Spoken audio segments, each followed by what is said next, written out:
السلام علیکم میرے عزیزو اقارب، میرے عزیزو میں ہوں افتخار فی پیارے پاکستان کے سٹی آف لو لاہور سے۔ دوستو، اللہ تعالیٰ نے موسیٰ علیہ السلام کو یہ اعزاز بخش رکھا تھا کہ آپ کوہ طور پر تشریف لے جاتے تھے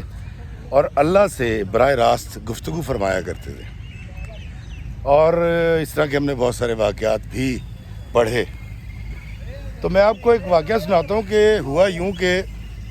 ایک دن کوہ طور پہ موسیٰ اور اللہ گفتگو فرما رہے تھے، تو اللہ تعالیٰ نے موسیٰ علیہ السلام کو خبر دی کہ اپنی قوم کو بتا دو کہ میں ان کو عذاب دینے والا ہوں۔ تو موسیٰ علیہ السلام تھوڑے پریشان ہوئے اور اس کے بعد اپنی قوم کے پاس آئے، اور انہوں نے آگے کہا کہ تم نے اپنی قوم سے کہ اپنی عادات بدلی نہیں ہے، تو اس لیے اللہ پاک نے آج مجھے یہ خبر سنائی ہے۔ میں بہت ملول ہوں، لیکن اللہ تعالیٰ نے مجھے بتایا ہے کہ وہ تم پر عذاب بھیجنے والا ہے۔ تو موسیٰ علیہ السلام کی قوم نے جب یہ میسیج سنا موسیٰ علیہ السلام کا، تو انہوں نے اس دور میں جو اجناس تھیں، کھانے پینے کا سامان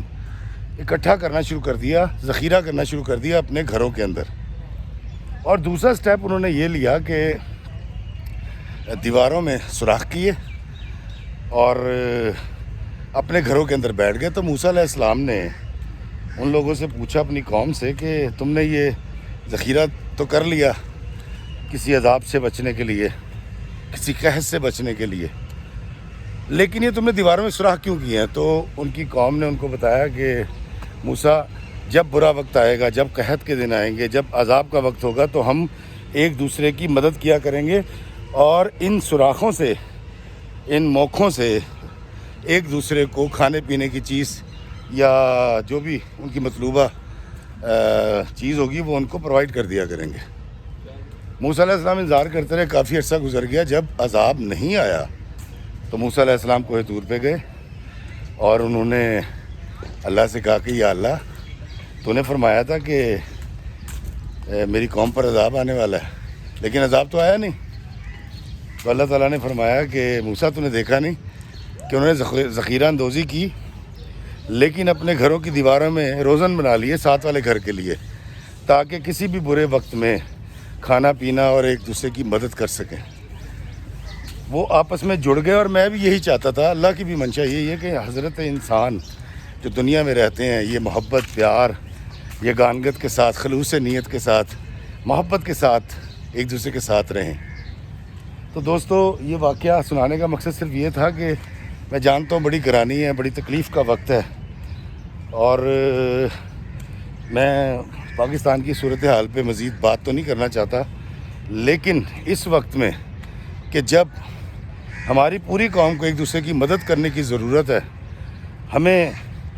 ایک دوسرے کی مدد کرنی چاہیے بڑے خوشی اور خضوع کے ساتھ۔ میں اپنے ایک دوست سے کہہ رہا تھا، میں کہ یار ہن تے گھٹو گھٹ گڈی دے وچوں جڑا بھی تہاڈے کول منگن آوے اشارے دے اوتے، انہوں گھٹو گھٹ جڑا نا 100 روپیہ ضرور دینا چاہیے۔ اس نے کہا جی 100 روپیہ کیوں؟ میں نے کہا یار یہ 100 روپیہ اب کہنے میں رہ گیا، اس کے صرف 4 نان آتے ہیں۔ تو اس وقت جس کنڈیشن سے ہم گزر رہے ہیں، مجھے ایک اور واقعہ یاد آ گیا کہ ہم اس خطے، اس زمین کے رہنے والے ہیں جہاں پر کہتے ہیں کہ قدیم دور میں، پرانے دور کی کوئی بات ہے، ایک درخت کے اوپر ایک بورڈ آویزہ تھا، چمڑے کا ایک بورڈ آویزہ تھا، جس پر لکھا تھا کہ یہاں سے گزرتے ہوئے میرے 2 روپے گر گئے ہیں، جن کو ملیں وہ اس پتے پر پہنچا دے۔ تو دوستو، کہا یہ جاتا ہے کہ ایک صاحب وہاں سے گزرے، ان کی نظر پڑی، وہ صاحب حیثیت تھے، تو انہوں نے سوچا کہ چلو یار میں کام کرتا ہوں، میرے لیے 2 درہم کوئی 2 روپے کوئی ویلیو نہیں رکھتے۔ وہ اس لکھے ہوئے پتہ پر پہنچے اور جا کر جب دستک دی تو وہاں سے ایک خاتون برآمد ہوئی، بوڑھی عورت تھی۔ تو انہوں نے کہا جی کہ میں نے فلاں جگہ ایک بورڈ پڑا ہے کہ آپ کے 2 روپے گر گئے۔ اس نے کہا ہاں بیٹا میرے 2 روپے گر گئے تھے۔ تو انہوں نے کہا جی وہ 2 روپے مجھے ملے ہیں، اور اس نے ان کو 2 روپے دے دیے۔ وہ خاتون نے 2 روپے رکھ کے مسکراتے ہوئے اس شخص سے، اس سخی سے کہا کہ کہ بیٹا جب جاؤ تو وہاں سے وہ بورڈ ہٹا دینا، کیونکہ تم سے پہلے 99 لوگ مجھے وہ 2 روپے دے کے جا چکے ہیں جو میرے گمے تھے۔ تو دوستو، یہ ہم جس سوسائٹی میں رہتے ہیں، یہ بابا بلے شاہ کی زمین، یہ میاں میر کی زمین، یہ ابو علی قلندر کی زمین، یہ خواجہ نظام الدین اولیاء کی زمین، داتا سرکار کی زمین، داتا کی نگری، ہمیں بڑی محبت اور بڑے پیار اور بڑے خلوص کے ساتھ ایک دوسرے کے ساتھ جڑ کے رہنے کی ضرورت ہے، اور ہم ایسے ہی ہیں۔ یہی وجہ ہے کہ اس سوسائٹی کا ثبات ہے۔ نہیں تو آپ خود دیکھیے کہ اگر آپ دفتر میں کام کرتے ہیں تو آپ کا جو چپڑاسی ہے، جو آپ سے شاید 90% کم تنخواہ لیتا ہے، یا آپ کا جو ڈرائیور ہے جو 30-35 ہزار روپے میں یا 27 ہزار میں آپ کے پاس جاب کرتا ہے، یا وہ خاک روب جو ہماری گلیوں کی صفائیاں کرتے ہیں 30-35-40 ہزار روپے تنخواہ کے اندر، یا وہ گیٹ کیپر جو ادب کے ساتھ سلام کرتا ہے اور دروازہ کھولتا ہے، یا وہ گن مین جو آپ کی حفاظت کے لیے مامور ہوتا ہے، ان کی تنخواہ 50,000 60,000 سے اوپر نہیں ہوتی۔ لیکن آپ ایک غور کیجئے اللہ تعالیٰ نے کیسا نظام بنا رکھا ہے، اور یہ والی بات ہماری سوسائٹی کی، اس پاکستان کی رہت البیت معاشرت کی، کیا وہ چھپا ہوا پہلو، وہ خوبصورت پہلو بیان کرے گی کہ ان لوگوں کے بچے پڑھتے بھی ہیں اور ڈاکٹریاں بھی کرتے ہیں، انجینئرنگ بھی کرتے ہیں، ان کی شادیاں بھی ہوتی ہیں اور ان کی زندگی بدل جاتی ہے اور ملک سے باہر بھی چلے جاتے ہیں۔ کیسے ہوتا ہے؟ اس تنخواہ میں تو ہو نہیں سکتا۔ آپ کسی لڑکی کے باپ کو دیکھیے گا،